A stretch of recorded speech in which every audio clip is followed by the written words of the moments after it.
Okay, so ang susunod naman po nating tatalakayin ay ang hymn ng Department of Defense.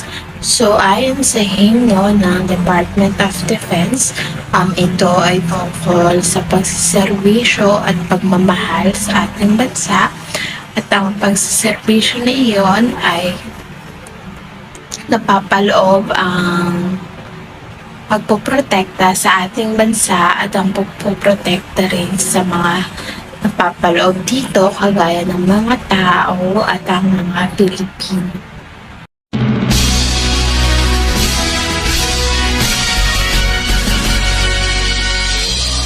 Aming bayang minamahal, ikaw ay aming paglilingkuran. Panata at tungkulin ay matapat naming gagampanan.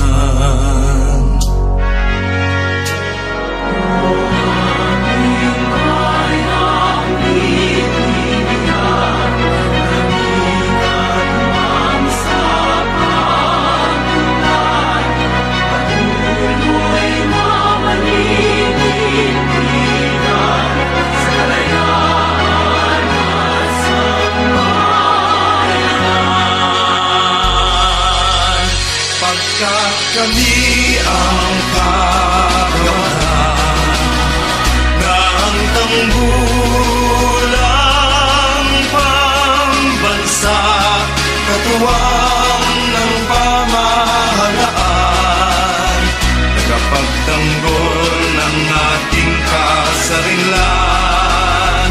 Pagkat kami ang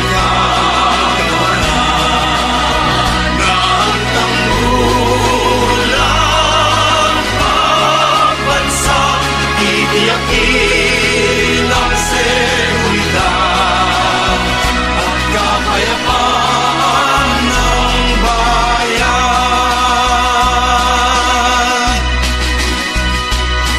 Matatag at marangal na kagawaran, mapaglingkod na mga kawanihan, mapagkalinga sa sundalo, veterano, tumutugon sa pangangailangan ng bayan. Pagkat kami ang kagawaran ng tanggulang pambansa, katuwang ng pamahalaan, tagapagtanggol ng ating kasarinlan. Pagkat kami ang kagawaran ng tanggulang pambansa, titiyakin ang seguridad at kapayapaan ng bayan. Kagawaran ng tanggulang pambansa.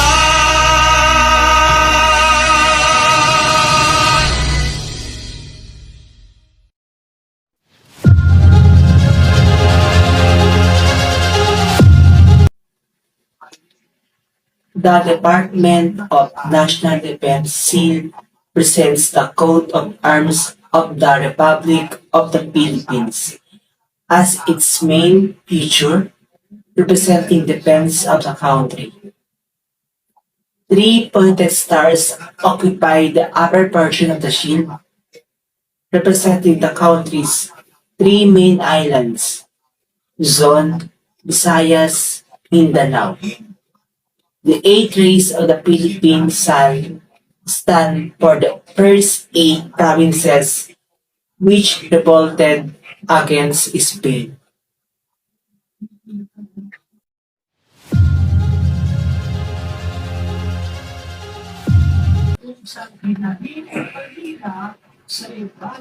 Department of National Defense Vision, a defense organization that guarantees Philippine security, territorial integrity and sovereignty, reliable partner in national development, and as a strategic player in the Asia-Pacific region.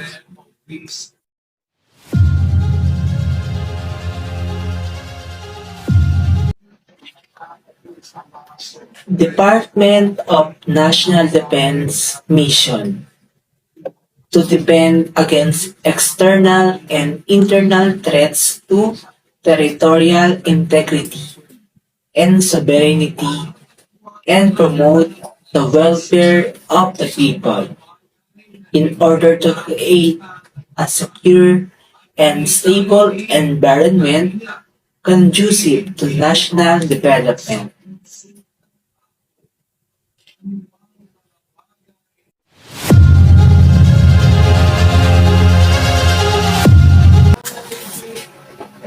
Department of National Defense proper mission to exercise supervision and control over its various and attached agencies through the formulation, implementation, and management of defense policies, resources, and objectives in the attainment of the national defense mandate.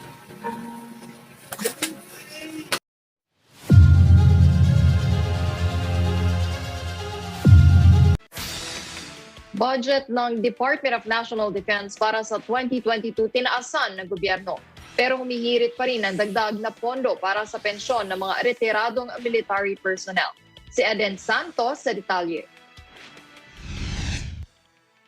Isinalang na sa pagbusisi ng House Committee on Appropriations ang budget ng Department of National Defense para sa susunod na taon.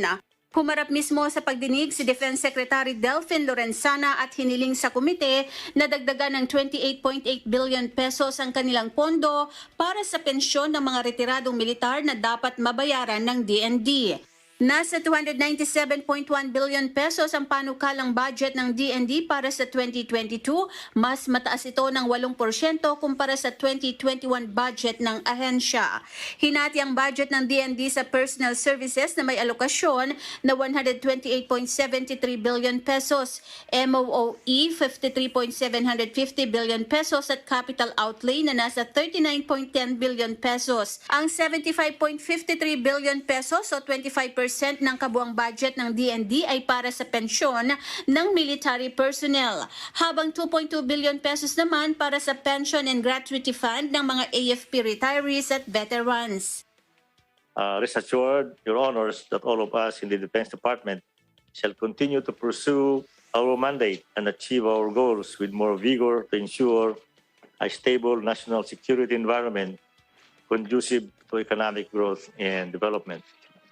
Kinuwestiyon naman ng Makabayan Black ang umano'y 20 unauthorized bank accounts ng Armed Forces of the Philippines General Headquarters na nagkakahalaga ng 1.81 billion pesos at maging ang 224 million pesos na COVID-19 Response Fund na batay sa COA findings. Ayon kay ACT Teachers Representative Franz Castro, nakakabahala ang pagkakaroon ng 20 unauthorized bank accounts ng AFP na naglalaman ng napakalaking halaga na maaaring pagmula ng korupsyon. Agad namang nilinaw ni Lorenzana na mula sa 20 accounts na na-flag ng COA ay 4 ang sarado na at 10 sa mga ito ang naglalaman ng 356 million pesos ay isasara na rin at ililipat sa iba't ibang bangko, habang ang isang account naman ay pananatilihin ng AFP para sa pagbabayad ng multi-year obligations. 1.3 billion. Doon po sa Educational Benefit System Office, meron 347 million. Meron pong Real Estate Office, 84 million. General Headquarters Central Office ulit po, 37 million. Tsaka iba't iba pa po. Bakit po kaya may ganito? At bakit po nasabi ng COA na unauthorized? Secretary, please. Mr. Chairman, tama po yung sanabi na mayroong 20 accounts, bank accounts yung GHQ na flag ng COA. Pero ito po ay ito pong action ng GHQ yung 4 na account ay sarado na. Yung mayroon pa silang ginagawang 10 account na naglalaman ng 356 plus million pesos na isasara kung ililipat na yung mga bangko ng yung laman sa ibang bangko. Para sa Eagle News, Eden Santos, we live in interesting times.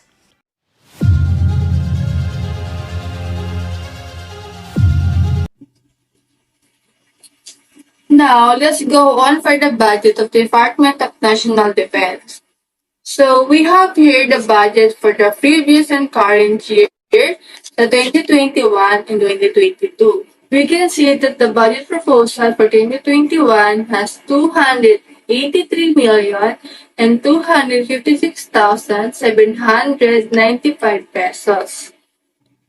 May kita po natin sa graph na ang regular personal services ang may pinakamalaking budget na nasa 43% o halos kalahati na may 122 million and 117,354 pesos. Sumunod ang pension na may 26%, pangatlo ang MOOE or Maintenance and Other Operating Expenses na may 17%, at ang may pinakamababang budget naman ay ang Capital Outlay na may 13% o nagkakahalagang 37,574,424 pesos. Kung ikukumpara ang budget mula sa 2021 at 2022, may kita ang pag-increase ng budget na naging 297 million, 136,636 pesos. Kung pagbaba tayo ng graph, may kitang walang pagbabago ang sa mga budget. Ngayong 2022, may pinakamalaking budget pa din ang regular personal service na may 128,733,397 pesos, at ang may pinakamababang budget naman ay ang capital outlay na may 39,102,073 pesos.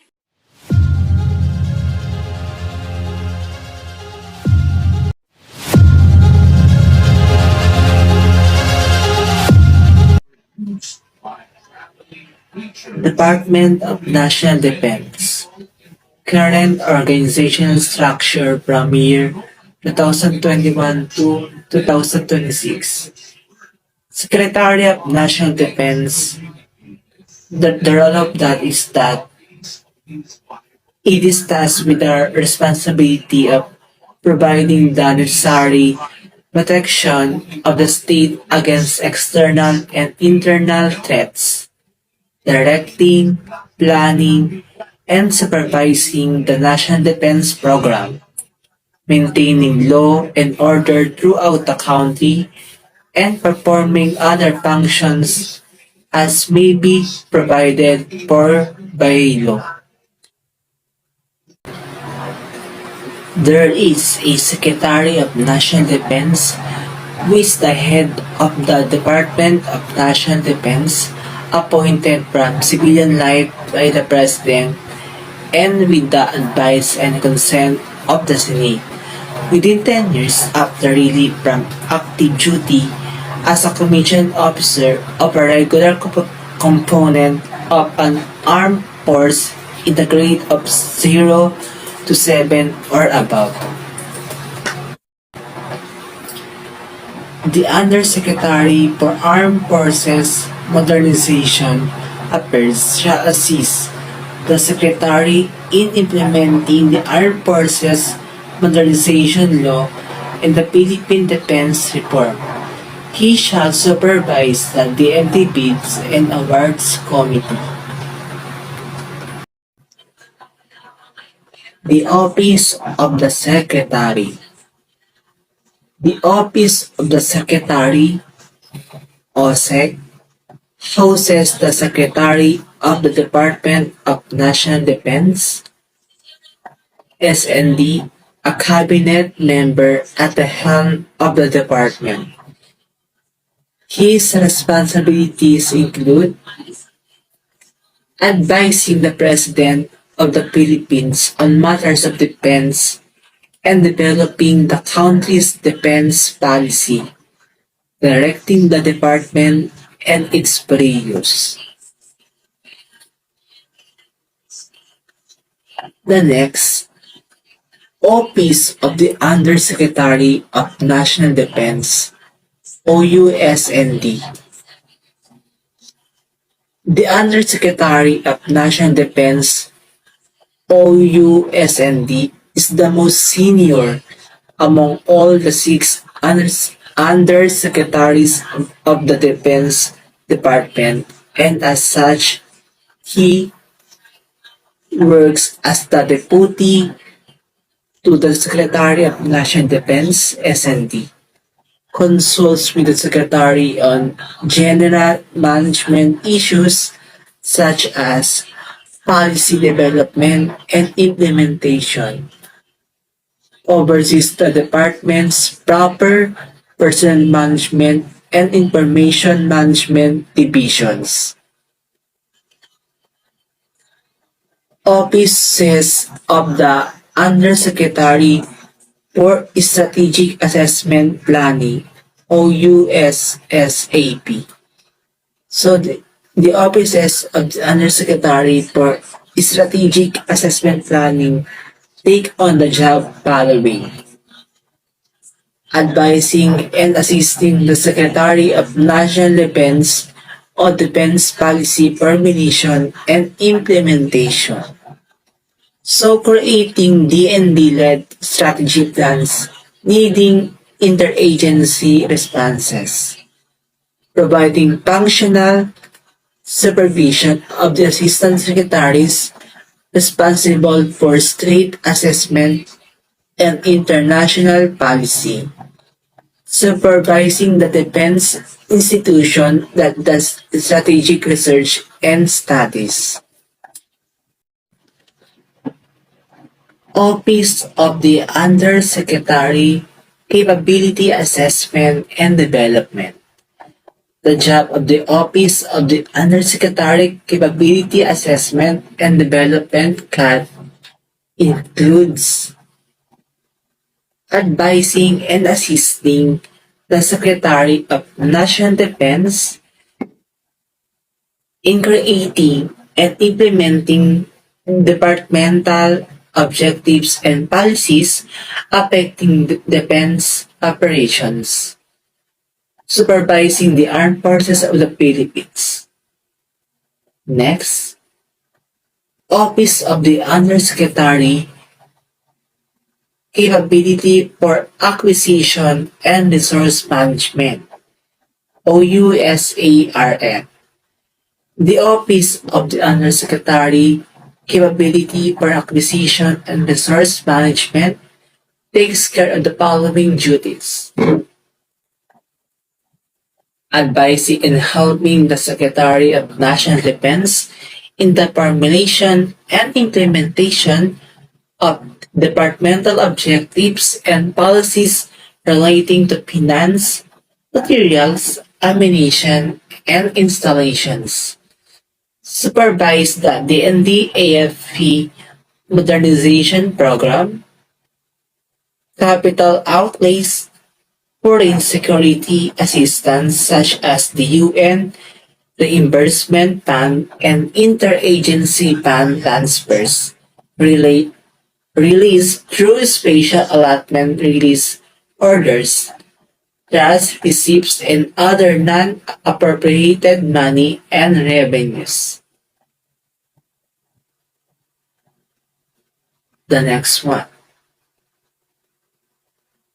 Office of the Undersecretary for Civil, Veterans, and Reserve Affairs, OUS CBRA.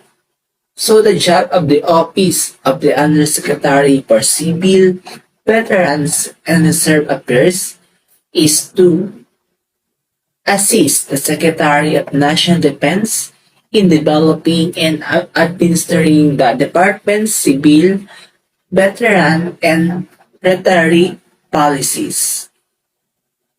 Advise and assist the Secretary of National Defense in public affairs, public information, veterans administration, retiree issues, civil defense, and risk reduction management. And also to supervise the following D&D offices: Public and Gratuity Management Center AFP, Veterans Federation of the Philippines, and PBDEC, Industrial Authority. Office for Plans and Programs. Developing medium and long-term defense reform and transformation programs, establishing D&D-wide capability development. Office for Financial Management. Creating and implementing budgetary and financial management rules and procedures. Office for Human Resources. Assists the Secretary of National Defense with civilian and military personnel administration and creates and implements policies for creating, selection, placement, promotion, transfer, learning, and development. Office for Logistics, Acquisition, and Self-Reliant Defense Posture.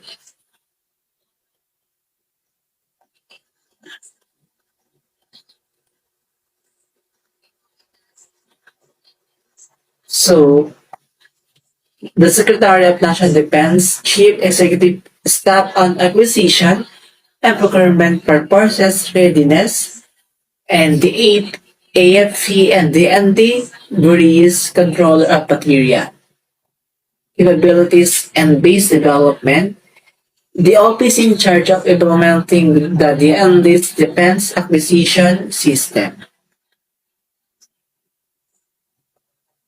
Office for Strategic Assessment and International Affairs. Develops strategic assessments on present and future Philippine defense and security issues. Helps periodically review overseas changes affecting Philippine defense interests and policies. Handles all international defense and security policy formulation and negotiates and reviews defense deals. Office for Cyber and Information System. Assists in developing and implementing the department's ICT and cybersecurity, and it develops and updates ICT policies, standards, and recommendations to maximize the department's use of ICT, detect, prevent, eliminate, and effectively respond to cyber threats to the department. Office for Real Estate and Installation. So, it creates and implements departmental installation and management policies and procedures. Office of the Legal and Legislative Affairs. So, it provides legal advice to the department, interprets the Philippine Constitution, laws, statutes, international treaties and conventions, and rules and regulations in relation to the province. Office of the Legal and Legislative Affairs.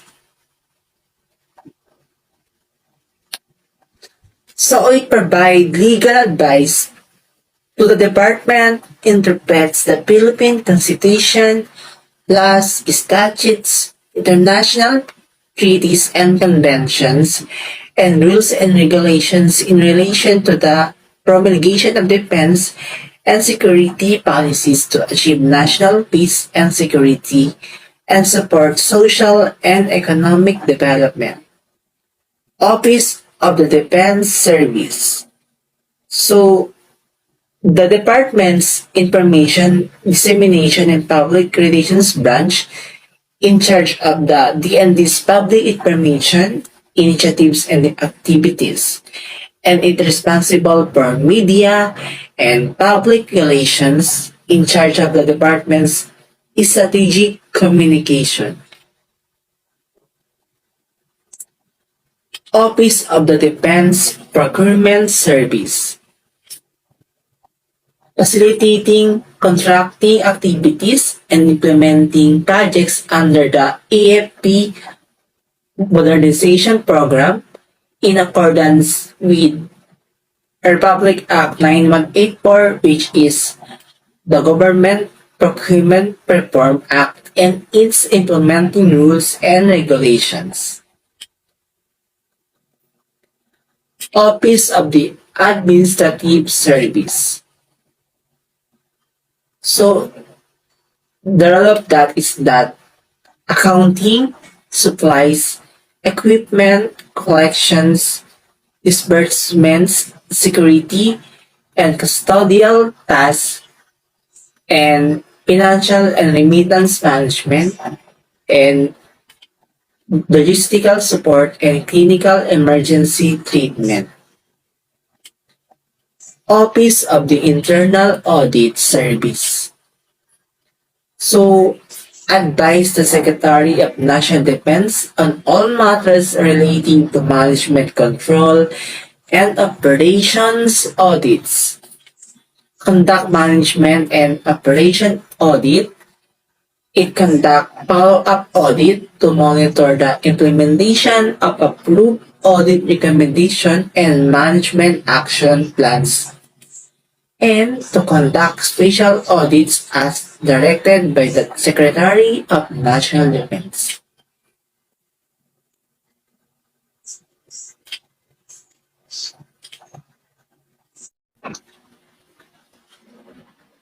Protocol Office. So the departments liaison with other government agencies and private organizations on protocol issues involving the Secretary of National Defense. So it is responsible party in the preparation and hosting of all S&D events, from courtesy calls and official visits by foreign dignitaries to the Secretary of National Defense's meetings inside and outside the department, and to the ceremonial and social events where the Secretary of National Defense is the guest of honor and speaker, ensuring all protocol requirements are met. Office of the Senior Military Assistant. It provides expert support and advice to the Secretary on military matters. It executes or supervises the Secretary's direct orders and acts on these referrals. And it supervises and coordinates the department's military employees. Office of the Defense Intelligence and Security Group.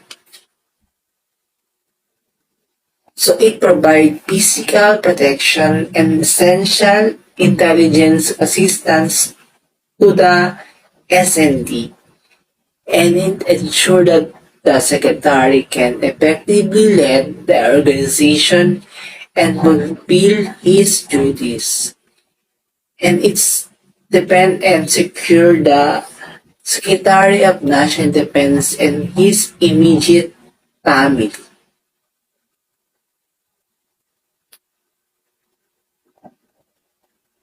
Office of the Beats Awards Committee. So, It manages and facilitates the department's overall bidding process under Republic Act No. 9184, prepares a procurement monitoring report based on the required form of government procurement policy board. DND contact information for specific concerns. So, for specific concerns, some of the offices within the Department of National Defense offer proper contact information for those who need their services. Philippine Veterans Affairs Office Claims Division. So, it is the acceptance of applications such as old age, death or survivorship, disability pensions, and burial assistance.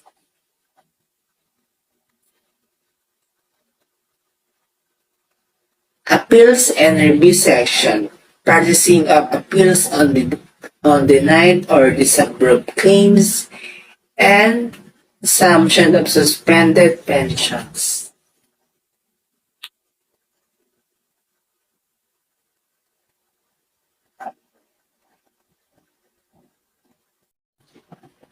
So, the agencies that under Department of National Defense are the following: Army, Marine Corps, Navy, Air Force, Space Force, Coast Guard, and National Guard.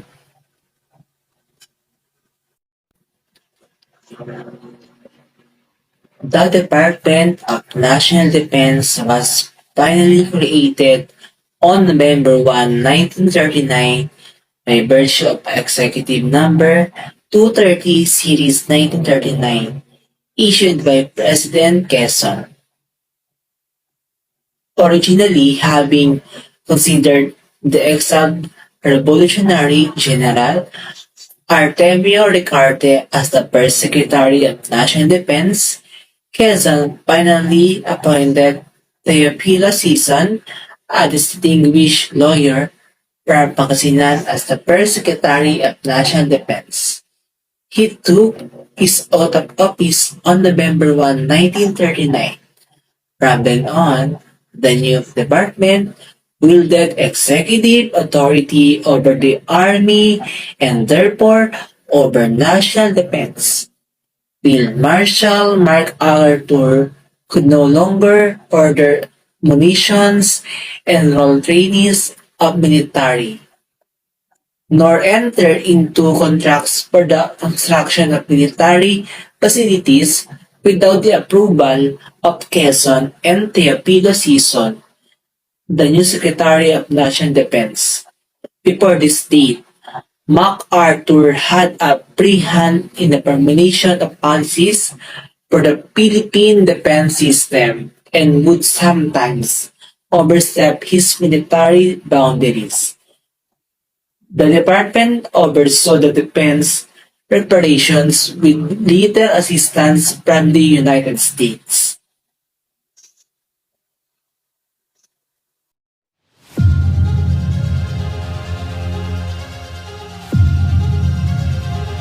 Ang tatalakayin ko ay mga programa ng Department of National Defense. Pero bago yun, panoorin muna natin ang maikling news report patungkol sa planong modernisasyon ng Armed Forces of the Philippines. Muling pinag-aaralan ng Department of National Defense ang lahat ng modernization project para sa Armed Forces of the Philippines. Ayon kay DND Officer in Charge Jose Faustino Jr., tinitingnan nila kung ang mga ito ba ay pasok sa budget, mahalaga at talagang kinakailangan sa ngayon. Nilinaw din ng opisyal na wala silang intensyong hanapan ng butas ang mga nagdaang pamunuan. Ang nais lamang talagang nila ay maisaayos at maiayon nito sa kasalukuyang pangangailangan ng bansa. Sa napanood nating video, pinag-usapan ng patuloy na pagsusuri sa planong modernisasyon ng Armed Forces of the Philippines. Ang sinasabing modernisasyon ng Armed Forces of the Philippines ay ang pagpapalakas ng ating hukbong sandatahan sa pamamagitan ng pagbili ng mga bagong barko at eroplanong pandigma. pati na rin ang matataas na kalibre ng baril at mga bala nito. Ito ay upang mas mabilis na matugunan ng Armed Forces of the Philippines ang mga banta sa loob man o labas ng bansa. At ngayon, tatalakayin na natin ang mga programa ng Department of National Defense. At ang una nga dito ay ang Land Force Program na ang layunin ay mag-organize, train and equip Army Forces and Reserve Units for the conduct of prompt and sustained combat operation on land. It prepares such units as may be necessary for the effective prosecution of national defense plans, programs, and Army Forces missions, including the expansion of the peacetime army component to meet any emergency. It also developed in accordance with the other major services, tactics, techniques, and equipment of interest to the Army on field operations. Ang susunod ay ang Air Force Program na ang layunin ay mag-organize, train, and equip forces for prompt and sustained air operations for the defense of the Philippines. It organizes, train, and equip forces for airlift, airborne, and tactical air operations unilaterally or in coordination with surface forces. Formulate and develop doctrines, concepts, systems, policies, procedures, strategies, tactics, and techniques for operations peculiar to the Air Force.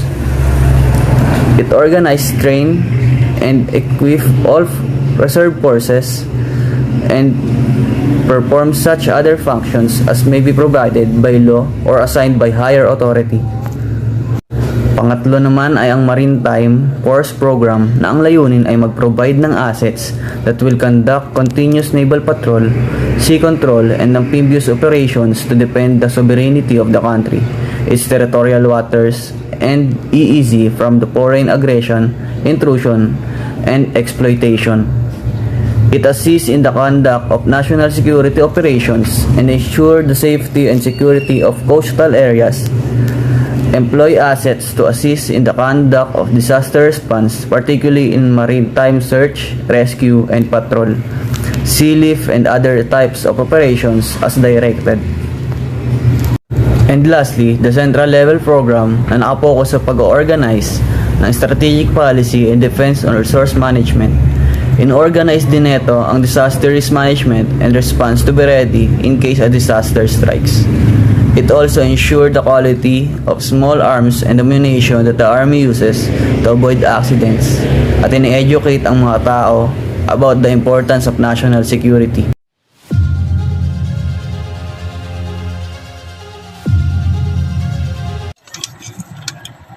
These are other issues that the Department of National Defense is currently facing. First, the global defense industrial sector status and prospect. Global defense spending has been generally of the rise since the 2000, partly due to the onset of the War on Terror and the invasions of Iraq and Afghanistan. Philippine efforts towards a defense industry in 1972.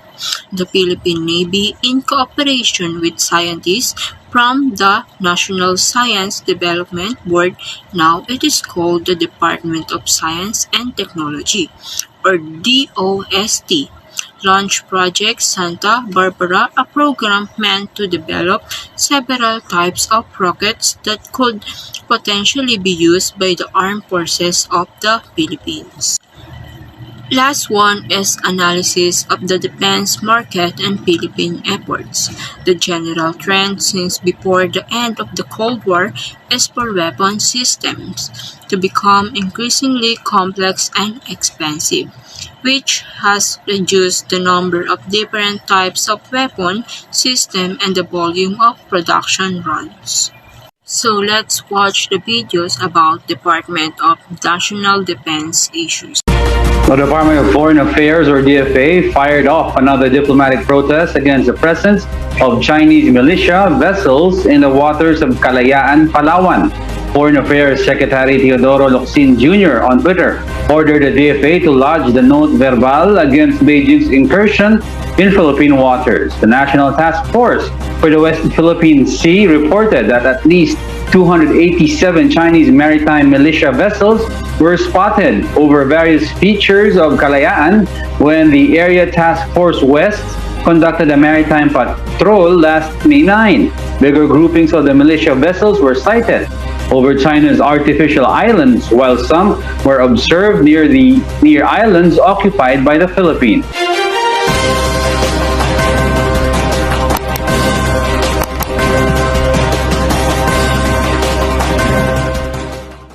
Yung pong subsistence allowance po ng mga sundalo niyo sa Philippine Army is only 150 pesos per day. Sa tingin niyo po, sapat ba ho yun? Kaya kuminsan, kapag nung kampanya po, nag-iikot ako, nakikita ko po yung mga sundalo ninyo, sardinas pong inuulam, kawawa naman po. Ano po mabibili ng 150 pesos per day ngayon? 3 times a day po sila kakain. Kulang po yun, hindi po sapat yun. Siguro po, dagdagan natin siguro, Secretary, taas-taasan naman natin kasi totoo po yan, kaawa-awa. Panahon pa po ni President Fidel Ramos, gano'n na po yung subsistence allowance hanggang ngayon, baka naman po pwede natin taas-taasan. Kulang po yun. Magkano po mabibili ng 150? In fact, kung akong tatanungin, 150, wala pa siguro yan, hindi pa tayo makababili ng magandang hamburger niyan. Makatikim man lang sana yung sundalo natin mga masasarap na pagkain kasi sila po yung nagbabantay sa atin. Nakakatulog po tayo na mahimbing sa gabi dahil knowing na nandun sila, binabantayan tayo tapos ginugutom po natin sila. Baka pwede naman, Secretary, taas-taasan po natin. 150 pa rin hanggang ngayon? Mr. Chair, yes. 150 per day po ito. Kung tinitingnan natin siya at 150 per day, sa ano po sir, sa field, sa mga kasundaluhan, sa aming lahat sir, binabalansi pa po yun sir ng almusal, tanghalian at hapunan. With the present prices now, walang yan, suka, tuyo, asin lang yung bibili mo dyan sa 150. Tapos all the rest, hanapin na yan ng mga sundalo doon sa kalsada. Anong mahaharbis nila doon ng mga daon-daon doon sa tabi ng kalsada para pagkain ng sundalo. Alam natin yan.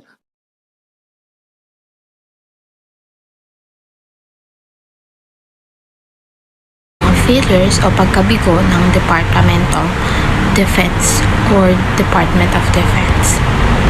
So, ang mga failures po ng Department of Defense ay isa na rito ay ang sa 44 na nagkaroon ng pagkamatay ng maraming mga militar sa ating bansa at hindi pa nalalaman ang dahilan nito at nasa investigasyon pa ito. Sinasabi na nagkaroon din ng problema ang gobyerno dahil dito at dahil hindi nila nabigyan ng sapat na suporta ang mga militar na ating bayani sa panahon ngayon dahil madami ang mga nakasalalay sa ating mga militar. Kaya nararapat lamang nabigyan ng gobyerno ang ating mga militar ng sapat na provision or supply at budget na rin sa ating mga militar. Yun lamang po.